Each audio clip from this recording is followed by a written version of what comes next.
आप सभी जानते हैं कि पश्चिम बंगाल में पंचायत चुनावों में जिस प्रकार के विचलित करने वाले दृश्य निरंतर दिखाई पड़ रहे हैं, वो लोकतंत्र के प्रति संवेदना रखने वाले किसी भी व्यक्ति को व्यथित करते हैं। हिंसा का जो तांडव दिखाई पड़ रहा है, ये कष्टकारक है, दुखद है और मन में आक्रोश भरने वाला है। बंगाल की वह भूमि जहां कभी रविंद्र संगीत सुनाई पड़ता था, आज बम के धमाके सुनाई पड़ते हैं। भद्रलोक के विमर्श के लिए विख्यात वह भूमि आज हिंसा का तांडव देख रही है। और उससे अधिक दुखद है वहां के सरकार की असंवेदनशीलता। भारतीय जनता पार्टी के कार्यकर्ताओं पर जिस प्रकार के हिंसक और प्राणघातक हमले हो रहे हैं, 25 से 30 ऐसी घटनाओं की तो हम लोगों के पास सूची है जिसमें गंभीर रूप से हमारे कार्यकर्ता घायल हुए हैं और उनके ऊपर प्राणघातक हमले हुए हैं। उससे भी अधिक चिंता का विषय यह है कि राज्य के निर्वाचन आयोग के द्वारा इन सारी घटनाओं के प्रति एक निहायत ही असंवेदनशील और गैर जिम्मेदाराना रवैया इख्तियार करना, जिसकी वजह से न्यायालय जाना पड़ा और न्यायालय के हस्तक्षेप के बाद स्थितियों पर नियंत्रण लगाने का प्रयास किया गया। पश्चिम बंगाल की सरकार, पश्चिम बंगाल की पुलिस जिस प्रकार से बर्ताव कर रही है, यह देश के लोकतांत्रिक और चुनावी इतिहास में एक बहुत काला अध्याय है। एक फैक्ट आपके सामने रखना चाहता हूं कि अंतिम दिन तृणमूल कांग्रेस के 40,000 से अधिक लोगों ने नामांकन किया और पश्चिम बंगाल में 341 ब्लॉक हैं।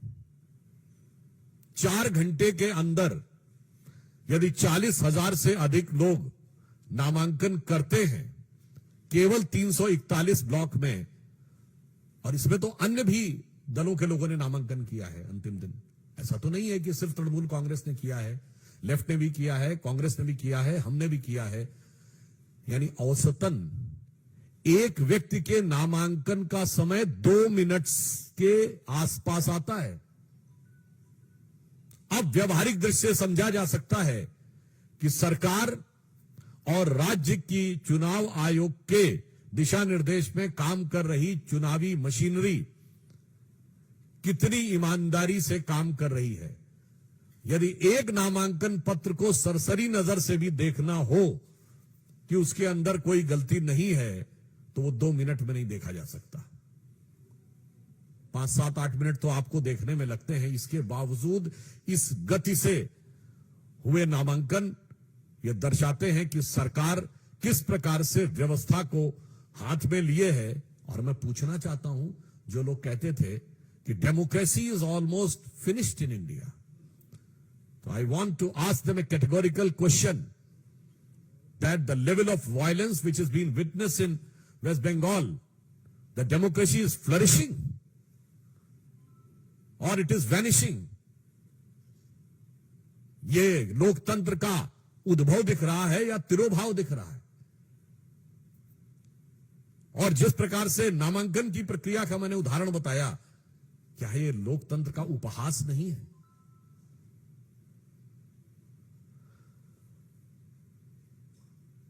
राज्यपाल महोदय भी, आप सभी को ध्यान होगा कि हिंसा की जिस प्रकार निरंतर सूचनाएं आ रही हैं और राज्य सरकार की निष्क्रियता, असंवेदनशीलता जो ममता बनर्जी जी के संरक्षण में चल रही है, उस कारण से राज्यपाल ने भी जाकर आज कई जगह हिंसा प्रभावित क्षेत्रों का दौरा भी किया है।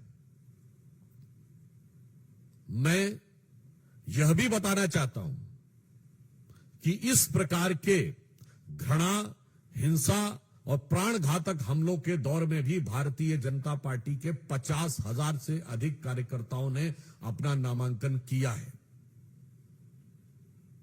यानी इन प्रतिकूल परिस्थितियों में भी भारतीय जनता पार्टी के कार्यकर्ता पूरी दृढ़ता के साथ, साहस के साथ उस जुल्म और ज्यादती को सहते हुए लोकतंत्र की लड़ाई लड़ने के लिए आगे बढ़ रहे हैं। और मैं तृणमूल कांग्रेस की सरकार और ममता बनर्जी जी को यह कहना चाहता हूं कि आप याद रखिए कि ये आगजनी का जो खेल, जो हिंसा का खेल आप खेल रहे हैं, यही इससे पूर्व कम्युनिस्ट सरकारें करती थी। और उनका हश्र क्या हुआ? लोकतंत्र में जनता जनार्दन है और जिस प्रकार का अत्याचार और अनाचार हो रहा है उसकी पराकाष्ठा पूर्ण हो रही है।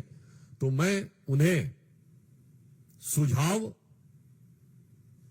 और आगाह करते हुए यह कहना चाहूंगा कि जो अटल जी की कविता की पंक्ति थी कि चिंगारी का खेल बुरा होता है, चिंगारी का खेल बुरा होता है, औरों के घर में आग लगाने का सपना अपने घर में ही अक्सर खरा होता है। तो जो कुछ ये कर रहे हैं, और इसी के साथ मैं समस्त विपक्षी दलों से पूछना चाहता हूं कि लोकतंत्र का जो स्वरूप, हिंसा से घायल स्वरूप दिखाई पड़ रहा है, पश्चिम बंगाल में जो मां माटी मानुस की बात करती थी, वहां भारत मां के विरुद्ध खड़ी हुई शक्तियां प्रबल, माटी खून से सनी हुई और मनुष्यता पूरी तरीके से व्यथित और कलंकित नजर आ रही है। उसके बाद भी किसी विपक्षी दल को इसके लोकतंत्र में कोई समस्या नजर नहीं आ रही। अतः हम सरकार को आगाह करना चाहते हैं और साथ ही साथ यह कहना चाहते हैं कि उनको अपने संवैधानिक कर्तव्य का पालन करना चाहिए और राज्य के चुनाव आयोग, जो कि अपने संवैधानिक दायित्व का नैतिक और संवैधानिक दृष्टि से अपेक्षित निर्वहन नहीं कर रहा है, उनको भी अपने दायित्व का निर्वहन करना चाहिए। और भारतीय जनता पार्टी के समस्त कार्यकर्ताओं के हौसले का हम सम्मान और अभिवादन करते हैं। धन्यवाद।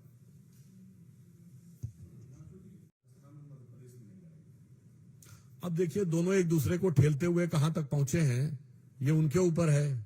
आम आदमी पार्टी की पालकी ढोकर सत्ता की दहलीज कांग्रेस ने पार कराई थी और फिर ऐसा पार कराया आम आदमी पार्टी ने कि वो पूरी रियासत ही चली गई उनके हाथ में। तो जो एक कहावत होती ना, दोनों एक दूसरे को ठेलते हुए कब कूप में गिरने की कोशिश करेंगे, तो उस पर मुझे लगता है दोनों का अंदरूनी मामला है, हमें कोई टिप्पणी करने की आवश्यकता नहीं।